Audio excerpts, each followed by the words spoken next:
כמה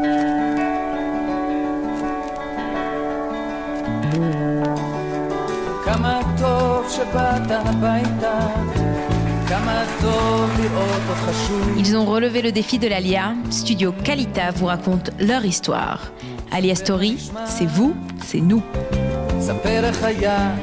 Salut à tous, bienvenue à mon invité du jour, David Sprecher, maître David Sprecher, puisque vous êtes avocat.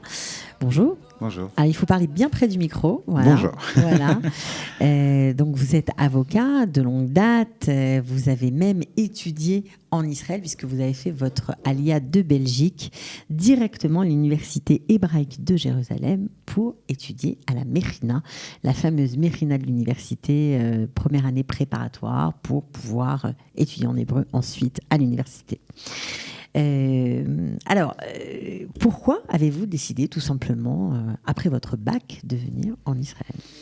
Donc, la première chose, d'abord, j'avais ma grand-mère qui a habité donc en Israël. J'avais également mon grand frère qui avait fait son Aliyah en 1981 et qui a étudié médecine à Jérusalem. Et puis, je l'ai suivi et je pense qu'on a reçu également dans la famille en Belgique une éducation fortement sioniste. On allait également au mouvement de jeunesse sioniste. Donc pour nous, c'était assez normal finalement de se diriger vers Israël. Vous aviez prévu déjà de faire du droit, de devenir avocat ? C'était dans votre plan de carrière ou pas du tout ? Du tout. Alors mon rêve était en fait de devenir diplomate. Okay. C'est ça que je voulais faire. Et puis je me suis dit qu'il fallait quand même étudier quelque chose parce que pour être diplomate, il faut étudier quelque chose. Et donc j'ai étudié, je me suis inscrit à la faculté de droit, où j'ai voulu étudier le droit, mais en fait, je n'étais même pas sûr même d'être reçu à la faculté de droit. Oui, parce que c'était très difficile. C'était pas évident. Ça l'est toujours. D'ailleurs, il faut avoir un score très élevé au psychométrique, pour ceux qui nous écoutent, si ça vous tente, voilà. Mais alors, ce qui était intéressant avec vous, c'est que lorsqu'on parle de ces professions-là, bien évidemment, la langue, c'est central, mais vous ne parliez pas du tout l'hébreu. Rien du tout. Pratiquement pas un mot. Je savais peut-être faire le kidouche, quelque chose d'équivalent, mais... ni lire, ni écrire ? Non, lire, oui. Ouais. L'écrire, non. De toute façon, écrire n'aurait servi à rien puisque je ne comprenais rien de la langue. Enfin, lire, oui, je savais lire dans un sidour, mais pas plus que ça. Hein. Bon, mais voilà. Vous avez fait une année préparatoire quand même assez intéressante, parce que c'est rarissime, je peux vous le dire. Vous êtes rentré premier niveau, Aleph, et vous avez eu un ptor, ça veut dire une exemption des cours d'hébreu à la fin.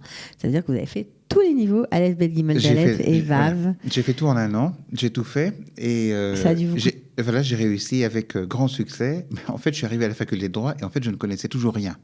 C'est-à-dire qu'en fait, que mécaniquement, j'ai très très bien passé tous les niveaux.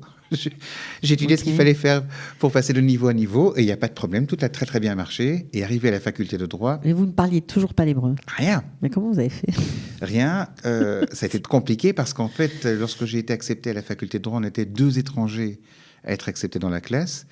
Et en tout cas, en première année, personne ne nous a aidés, ni à moi, ni à mon collègue argentin, qui aujourd'hui d'ailleurs est ambassadeur d'Israël en Turquie depuis quelques mois. Pardon, consul général à Istanbul, Consul général à Istanbul, il est remarquable, mais tous les deux, on a eu vraiment très dur. Donc très au dur. bout d'un an, vous étiez complètement déprimé ? J'étais très déprimé, je pensais très sérieusement... Abandonné ? Voilà, et rentrer à Waterloo en Belgique, d'où j'étais arrivé. Et puis, j'ai fait la rencontre de 2 personnes extraordinaires en 2e année de droit. Et ça se passe toujours comme ça en Israël. Il y a toujours quelqu'un, au bout d'un moment, quand on a touché le fond, qui sort de je ne sais où, qui vous tend la main et hop, tout. C'est possible, voilà. C'est souvent comme ça. C'était 2 personnes extraordinaires. C'était d'abord le professeur Ruth Lapidote, qui est l'ancien conseiller juridique du ministère des Affaires étrangères, qui était également l'artisan des accords de tabac. Ok. Et une autre personne, le professeur Chalev, grand spécialiste du droit des contrats, mais qui a aussi été ambassadeur d'Israël aux Nations Unies à New York. Et ces 2 personnes ne m'ont pas, aidé allez, à réviser, bah oui, ou du tout. à bachoter, On m'a pas donné les des solutions aux trucs. examens du tout. Mais en fait, j'allais dire, adopté pratiquement comme étant leur petit-fils. Alors quoi, vous passiez Shabbat chez eux? Non, du tout. Alors mais tous les jours, on se voyait, une petite tasse de café, comment ça va, comment va papa, comment va maman, enfin, ce genre de choses-là. Vous étiez materné, on va dire. Voilà, tout à Vous fait. n'étiez tout à fait. plus, Et elles m'ont vraiment encouragé. Ils m'ont vraiment encouragé. Et puis, j'ai une troisième personne qui est venue par après, et qui était le professeur Claude Klein, Alors lui, grand constitutionnaliste. Hein. Ouais, francophone. Oui, oui, ok. Oui, parle non, oui, français. tout à fait, Ah effectivement. Oui, tout à fait, tout à fait.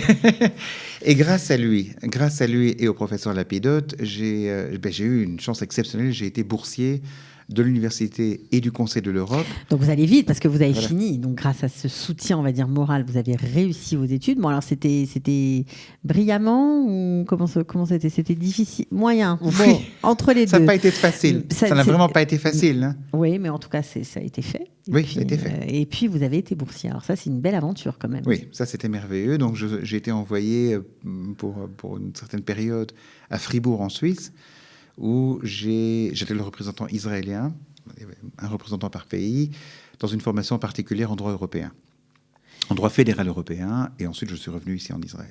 Alors c'est intéressant parce qu'en Israël, vous n'aviez pas forcément étudié le droit européen. Les spécialités se font un peu plus tard. Vous étiez en cursus, on va dire, général. Non, mais j'avais toujours essayé de penser à une sorte de solution au cas où je ne serais pas accepté aux affaires étrangères.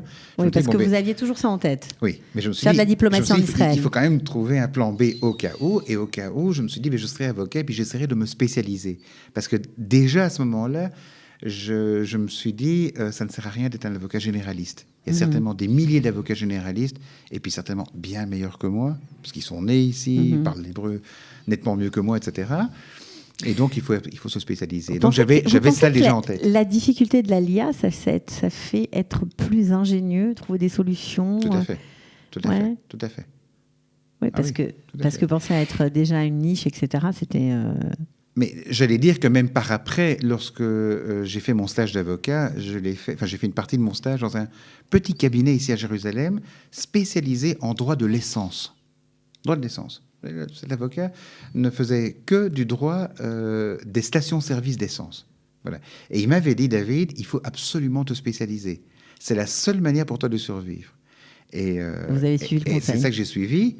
Et j'allais dire, je me permettrai quand même de le mentionner ici, j'ai un autre très bon ami qui est avocat ici en Israël, qui s'appelle David Fall, et qui est, lui, un grand pénaliste francophone, mais un très, très, très bon pénaliste. Voilà. On est, comme ça, un certain nombre de personnes, on s'est dit, on va se spécialiser dans certains domaines particuliers.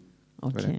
Alors, vous l'avez dit, vous n'aviez pas oublié le ministère des Affaires étrangères, vous aviez même suivi le cursus pour rentrer en tant que diplomate. Et puis, qu'est-ce qui s'est passé alors? J'ai été accepté, en fait. J'ai été accepté, mais on m'a dit, attention, avant de commencer, il va falloir faire un check de sécurité. Et ce check de sécurité a pris des proportions gargantuesques.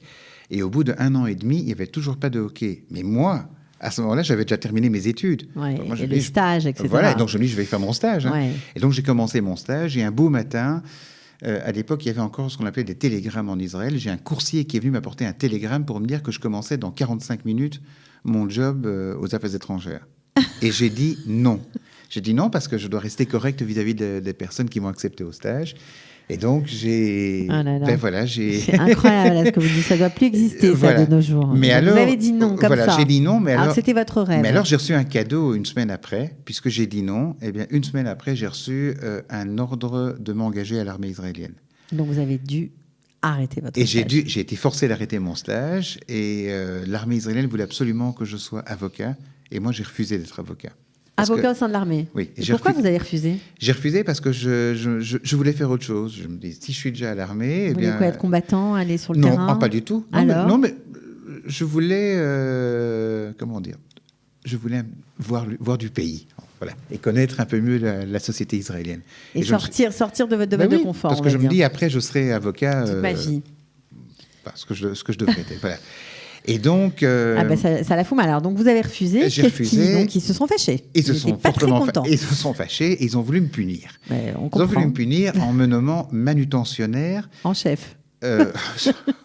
Oui, en charge de classer les douilles, bonne douille, mauvaise douille, bonne douille, mauvaise douille. Et j'étais censé être stationné à Hebron. Et pour cela, on m'a envoyé au QG qui se trouvait à Bethel, près de Ramallah.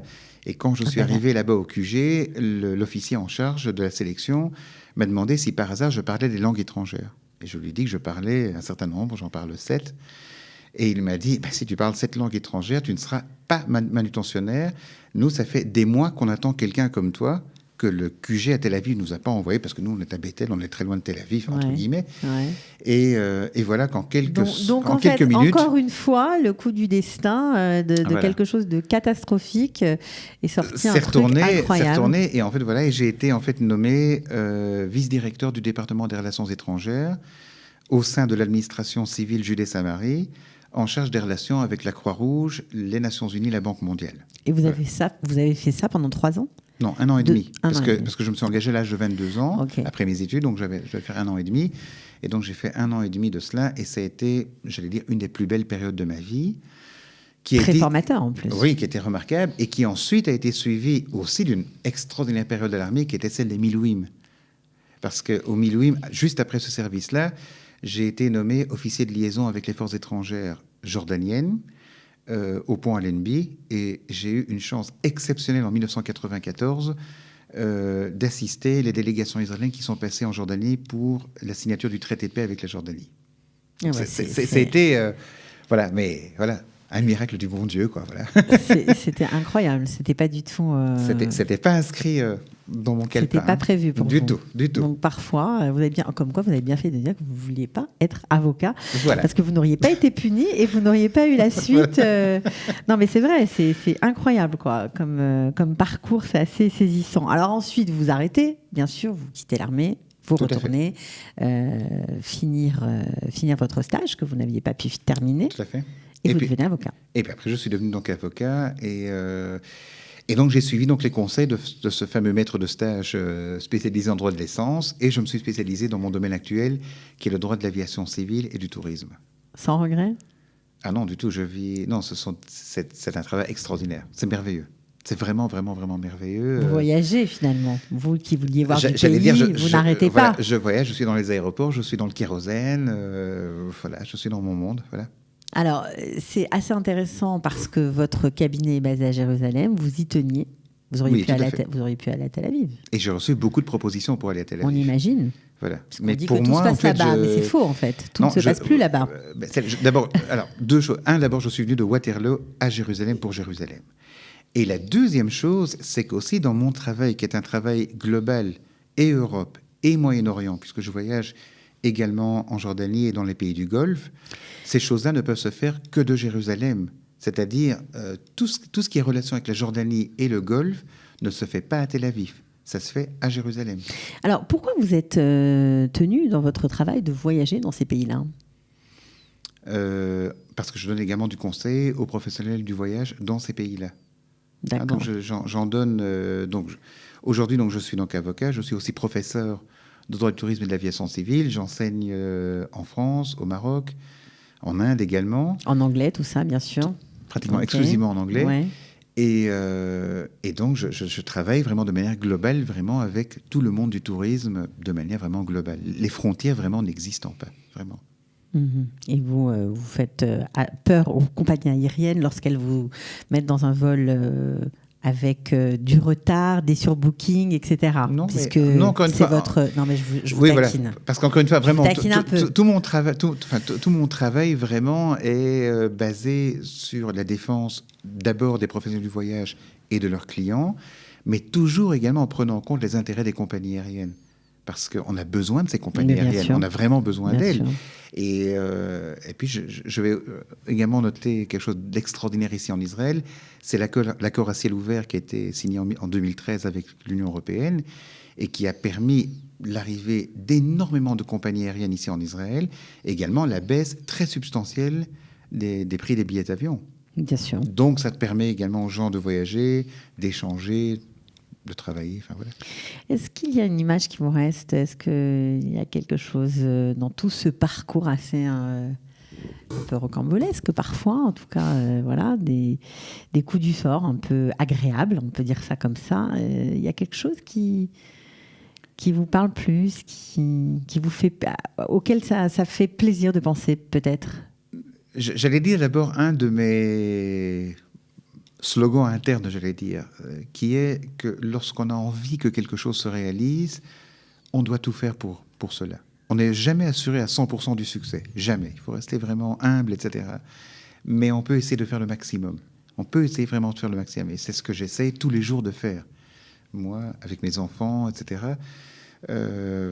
Et de rêver, c'est merveilleux, et de penser vraiment qu'on pourrait faire. La deuxième chose également, et ça c'est un conseil que j'aurais donné vraiment au Olim, c'est d'essayer de trouver, si c'est possible, un emploi dans lequel, entre guillemets, vous allez vous amuser. Vraiment. Ça, c'est un chouette conseil, j'aime bien. Vous allez vous amuser, vous allez être heureux.